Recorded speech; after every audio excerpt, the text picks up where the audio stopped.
Le Noyer de Guy de Maupassant. Tout le monde dans Fécamp connaissait l'histoire de la mère Patin. Certes, elle n'avait pas été heureuse avec son homme, la mère Patin, car son homme la battait de son vivant, comme on bat le blé dans les granges.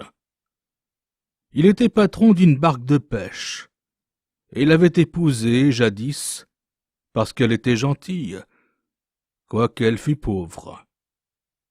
Patin, bon matelot, mais brutal, fréquentait le cabaret du Père Auban, où il buvait aux jours ordinaires 4 ou 5 petits verres de fil, et aux jours de chance à la mer 8 ou 10, et même plus, suivant sa gaieté de cœur, disait-il.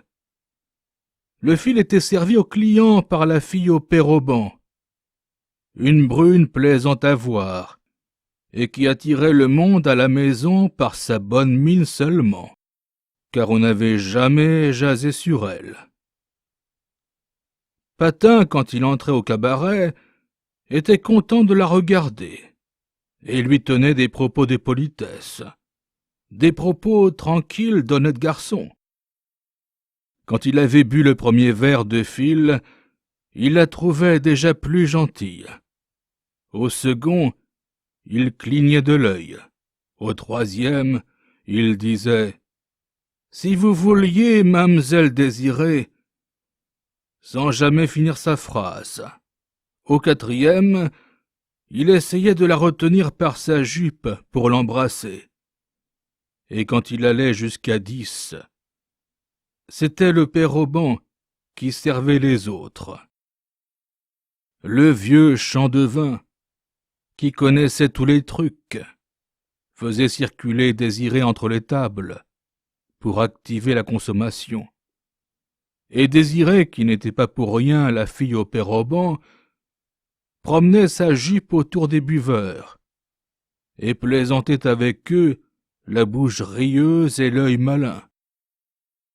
À force de boire des verres de fil, Patin s'habitua si bien à la figure de Désirée qu'il y pensait même à la mer, quand il jetait ses filets à l'eau, au grand large, par les nuits de vent ou les nuits de calme, par les nuits de lune ou les nuits de ténèbres.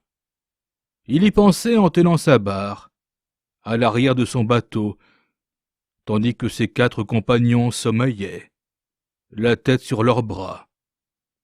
Il la voyait toujours lui sourire, verser l'eau-de-vie jaune avec un mouvement de l'épaule, et puis s'en aller en disant « Voilà, êtes-vous satisfait ?»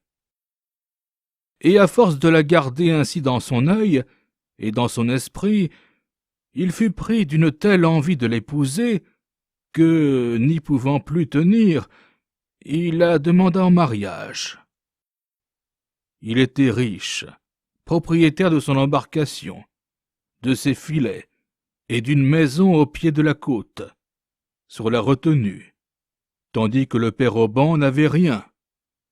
Il fut donc agréé avec empressement, et la noce eut lieu le plus vite possible, les 2 parties ayant hâte que la chose fût faite, pour des raisons différentes.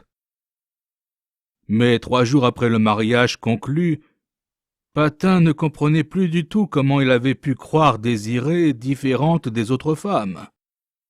Vrai, fallait-il qu'il eût été bête pour s'embarrasser d'une sans le sou qu'il avait enjolée avec sa fine, pour sûr de la fine, où elle avait mis pour lui quelque sale drogue. Et il jurait tout le long des marées, cassait sa pipe entre ses dents, bourrait son équipage, et ayant sacré à pleine bouche, avec tous les termes usités et contre tout ce qu'il connaissait, il expectorait ce qui lui restait de colère au ventre sur les poissons et les homards tirés un à un des filets, et ne les jetait plus dans les mannes, qu'en les accompagnant d'injures et de termes malpropres. Puis rentré chez lui, ayant apporté de la bouche et de la main sa femme, la fille au péroban, il ne tarda guère à la traiter comme la dernière des dernières. Puis, comme elle l'écoutait résignée, accoutumée aux violences paternelles, il s'exaspéra de son calme, et un soir il cogna. Ce fut alors chez lui une vie terrible.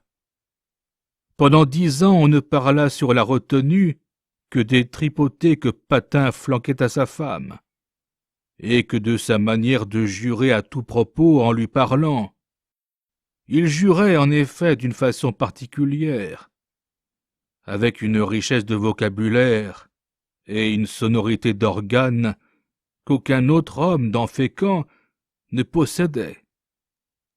Dès que son bateau se présentait à l'entrée du port, en revenant de la pêche, on attendait la première bordée qu'il allait lancer, de son pont sur la jetée, dès qu'il aurait aperçu le bonnet blanc de sa compagne.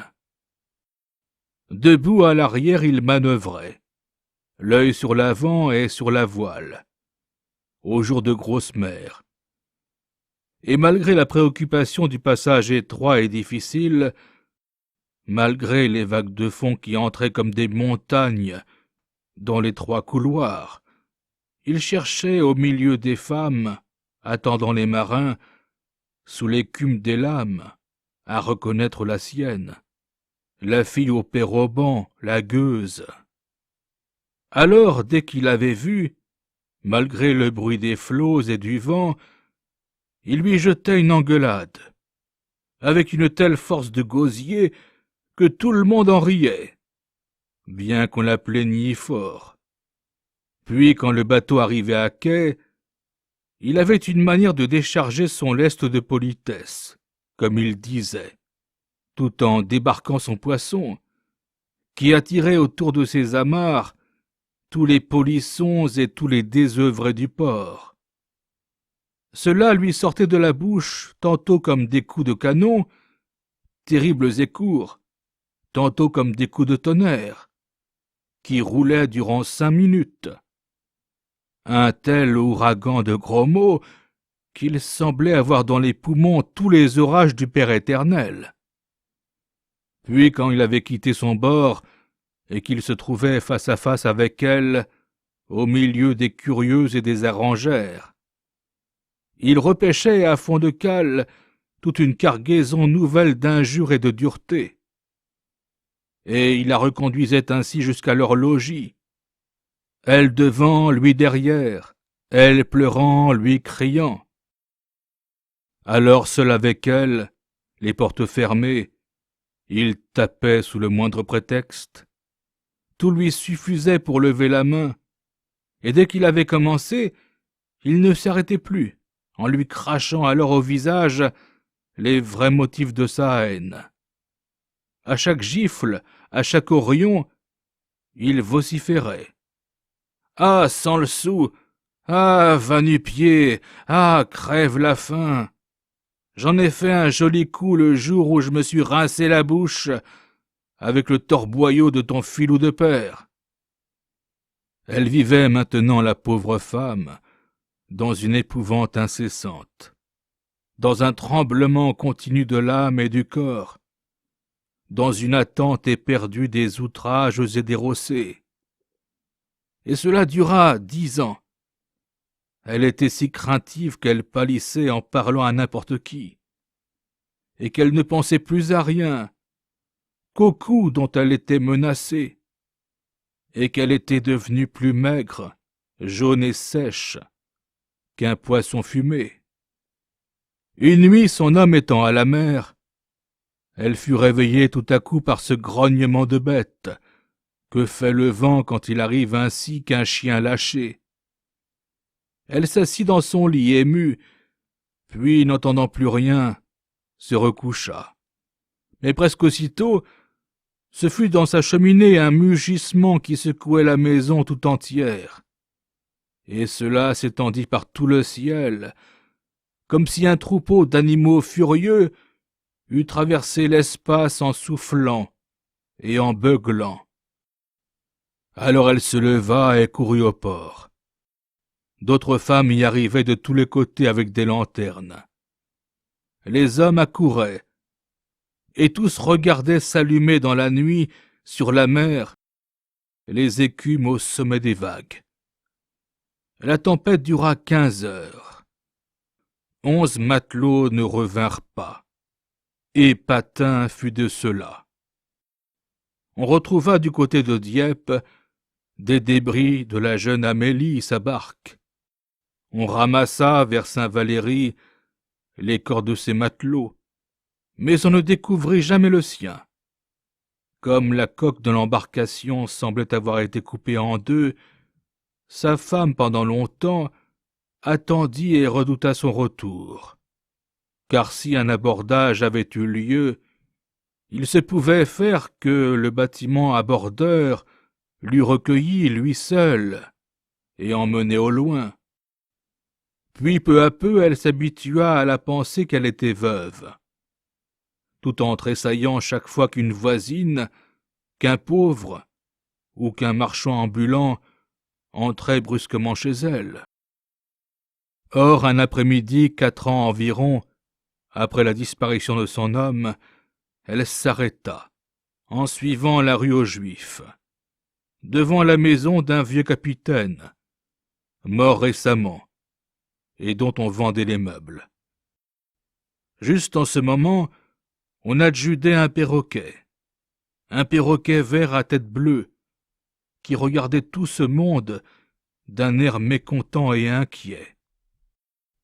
« 3 francs !» criait le vendeur. « Un oiseau qui parle comme un avocat ! 3 francs !»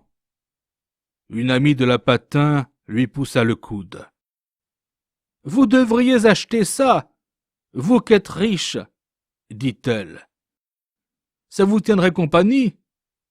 Il vaut plus de 30 francs cet oiseau-là. Vous le revendrez toujours 20 à 25. 4 francs, mesdames, 4 francs, répétait l'homme. Il chante vêpres et prêche comme monsieur le curé. C'est un phénomène, un miracle.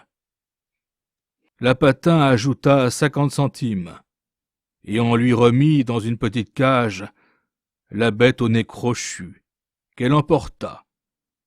Puis elle installa chez elle, et comme elle ouvrait la porte de fil de fer pour offrir à boire à l'animal, elle reçut sur le doigt un coup de bec qui coupa la peau et fit venir le sang. « Ah, qu'il est mauvais !» dit-elle. Elle lui présenta cependant du chènevis et du maïs, puis le laissa lisser ses plumes, en guettant d'un air sournois sa nouvelle maison et sa nouvelle maîtresse. Le jour commençait à poindre. Le lendemain, quand la Patin entendit de la façon la plus nette une voix forte, sonore, roulante, la voix de Patin qui criait « Te lèveras-tu, charogne ?» Son épouvante fut telle qu'elle se cacha la tête sous ses draps, car chaque matin, jadis, dès qu'il avait ouvert les yeux, son défunt les lui hurlait dans l'oreille. Ces 4 mots qu'elle connaissait bien. Tremblante, roulée en boule, le dos tendu à la rossée qu'elle attendait déjà, elle murmurait, la figure cachée dans la couche. « Dieu Seigneur, le v'là! Dieu Seigneur, le v'là! Il est revenu! Dieu Seigneur !» Les minutes passaient. Aucun bruit ne troublait plus le silence de la chambre. Alors, en frémissant, elle sortit sa tête du lit, sûre qu'il était là, guettant, prêt à battre. Elle ne vit rien qu'un trait de soleil passant par la vitre, et elle pensa « Il est caché pour sûr !» Elle attendit longtemps, puis, un peu rassurée, songea « Faut croire que j'ai rêvé, puisqu'il ne se montre point. » Elle refermait les yeux un peu rassurée, quand éclata tout près la voix furieuse. la voix de tonnerre du noyé qui vociférait.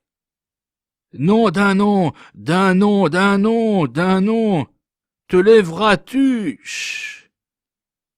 Elle bondit hors du lit, soulevée par l'obéissance, par sa passive obéissance de femme rouée de coups, qui se souvient encore après 4 ans, et qui se souviendra toujours, et qui obéira toujours à cette voix-là.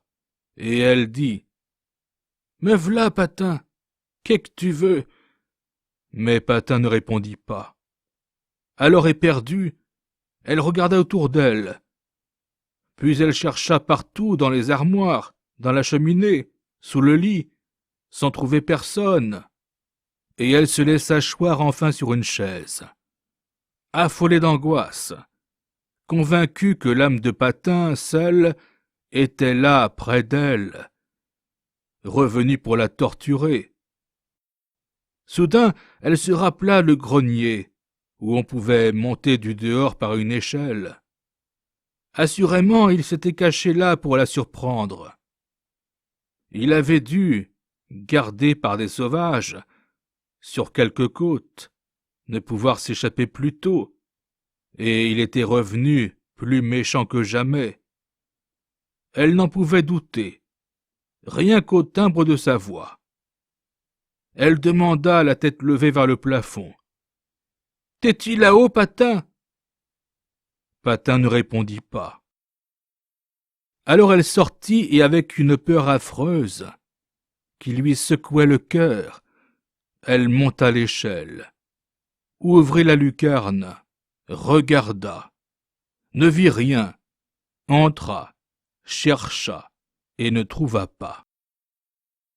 Assise sur une botte de paille, elle se mit à pleurer, mais pendant qu'elle sanglotait, traversée d'une terreur poignante et surnaturelle, elle entendit dans sa chambre, au-dessous d'elle, Patin qui racontait des choses.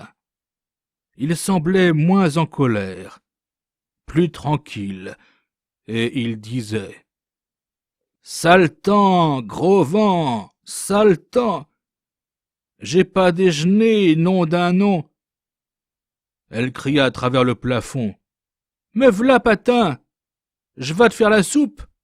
Te fâche pas, j'arrive. » Et elle redescendit en courant. Il n'y avait personne chez elle. Elle se sentit défaillir comme si la mort la touchait, et elle allait se sauver pour demander secours aux voisins, quand la voix tout près de son oreille cria « J'ai pas déjeuné, don d'un nom !» Et le perroquet dans sa cage la regardait de son œil rond, sournois et mauvais. Elle aussi le regarda, éperdue, murmurant « Ah, c'est toi !» Il reprit en remuant sa tête. « Attends, attends, attends, je vais t'apprendre à fainéanter. » Que se passa-t-il en elle? Elle sentit, elle comprit que c'était bien lui le mort, qui revenait, qui s'était caché dans les plumes de cette bête, pour recommencer à la tourmenter, qu'il allait jurer comme autrefois tout le jour, et la mordre, et crier des injures pour ameuter les voisins, et les faire rire. Alors elle se rua, ouvrit la cage, saisit l'oiseau qui, se défendant, lui arrachait la peau avec son bec et avec ses griffes.